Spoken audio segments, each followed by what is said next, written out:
आज Doubtnut app download करें। Doubtnut पर अपने सभी गणित, रसायन विज्ञान, भौतिक विज्ञान और जीव विज्ञान के डाउट्स का करो सफाया। बस प्रश्न की फोटो खींचो, एक ही प्रश्न को क्रॉप करो और तुरंत वीडियो सोल्यूशन पाओ। अभी डाउनलोड करें।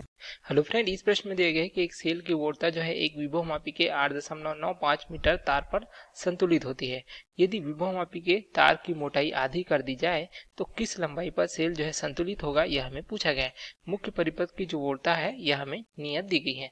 तो इसको समझने के लिए हम जो इस प्रकार विभवमापी का परिपथ लेते हैं, जहाँ पे ए बी क्या दर्शाता है, विभवमापी के तार को दर्शाता है, जिसकी लंबाई को हम इस प्रकार से एल से प्रदर्शित करते हैं। तो एल हमें प्राप्त हो जाता है विभवमापी के तार की लंबाई।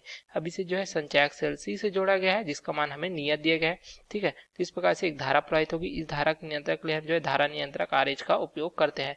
तो यह परिपथ क्या कहलाता है, यह जो है प्राथमिक परिपथ कहलाता है, जिसमें क्या करते हैं हम इस प्रकार से देख सकते हैं, हम जो है संचायक सेल, धारा नियंत्रक तथा विभवमापी के तार को जोड़ते हैं। अब यहाँ पे विभवमापी के तार का कुछ न कुछ प्रतिरोध होगा, जिसे हम आर से प्रदर्शित करते हैं।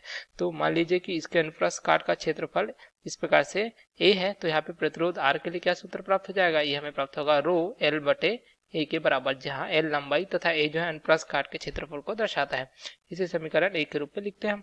ठीक, तो अब यहाँ पे देख सकते हैं जो आर प्रतिरोध में आई धारा प्रवाहित हो रही, तो इसके सिरों के बीच क्या प्राप्त हो जाएगा, हमें विभव पतन प्राप्त होगा, जिसे हम वी से प्रदर्शित करते हैं। तो वी क्या दर्शाता है, विभवमापी के तार के सिरों के बीच विभव पतन को। तो वी बराबर क्या प्राप्त हो जाएगा, हमें आई गुणित आर के बराबर प्राप्त होगा। तो यहाँ से हम जो है विभवमापी के लिए क्या ज्ञात कर सकते हैं, विभव प्रवणता ज्ञात कर सकते हैं। विभव प्रवणता क्या होता है, एकांक लंबाई का विभव पतन, जिसे हम के से प्रदर्शित करते हैं। तो ये प्राप्त होता है वी बटे एल के बराबर, इस प्रकार से देख सकते हैं।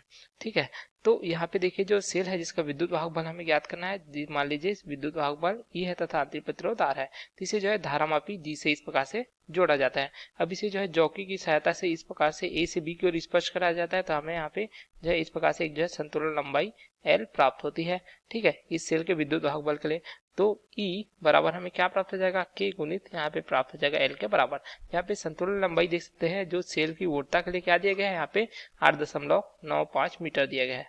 ठीक है, 8.95 हमें मीटर यहाँ पे संतुलन लंबाई दिया गया है। तो इस सूत्र की सहायता से हम जो है सेल का विद्युत वाहक बल ज्ञात कर सकते हैं। इस प्रकार से हमें प्राप्त होता है।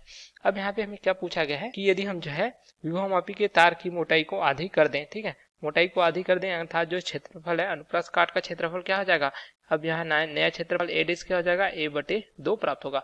अब ए बटे 2 प्राप्त होगा तो देख सकते हैं यहाँ पे प्रतिरोध का मान भी क्या है, देख सकते हैं यहाँ पे क्षेत्रफल जो है कम हो रहा है, तो यहाँ पे प्रतिरोध का मान अधिक प्राप्त होगा। अब प्रतिरोध का मान अधिक होगा, ठीक है, तो यहाँ पे देखिए जो धारा है, ठीक है, इसका मान क्या हो जाएगा, यह जो है कम हो जाएगा। तो यहाँ पे V का मान क्या होगा, यह जो है नियत प्राप्त होगा, देख सकते हैं। क्योंकि यहाँ पे देखिए धारा जो है किस पर निर्भर कर रही है, इस प्रतिरोध पर भी निर्भर कर रही है, क्योंकि यहाँ पे प्रश्नानुसार C का मान क्या दिया गया है, यहाँ पे नियत दिया गया है। देख सकते हैं यहाँ पे मुख्य परिपथ की वोर्ता, तो मुख्य परिपथ की वोर्ता जो है यहाँ पे जो C हमने जो है संचायक सेल उपयोग किया है, इसे जो है मुख्य परिपथ की वोर्ता कहा गया है। ठीक है, तो इसका मान हमें नियत दिया गया है, तो यह जो नियत है, तो यहाँ पे अगर प्रतिरोध का मान कम होगा तो देख सकते हैं यहाँ पे जो प्रतिरोध का मान अधिक हो रहा है, तो यहाँ पे धारा का मान क्या हो जाएगा, यह जो है देख सकते हैं कम हो जाएगा। तो V का मान देख सकते हैं, V क्या है, V इस प्रकार के विभवमापी के तार के सिरों के बीच विभव पतन को दर्शाता है, तो इसका मान हमेशा जो है नियत होगा, क्योंकि यदि प्रतिरोध अधिक होगा तो धारा का मान कम हो जाएगा, उसी प्रकार प्रतिरोध कम होगा तो धारा का मान अधिक हो जाएगा, लेकिन यहाँ पे V का मान नियत है।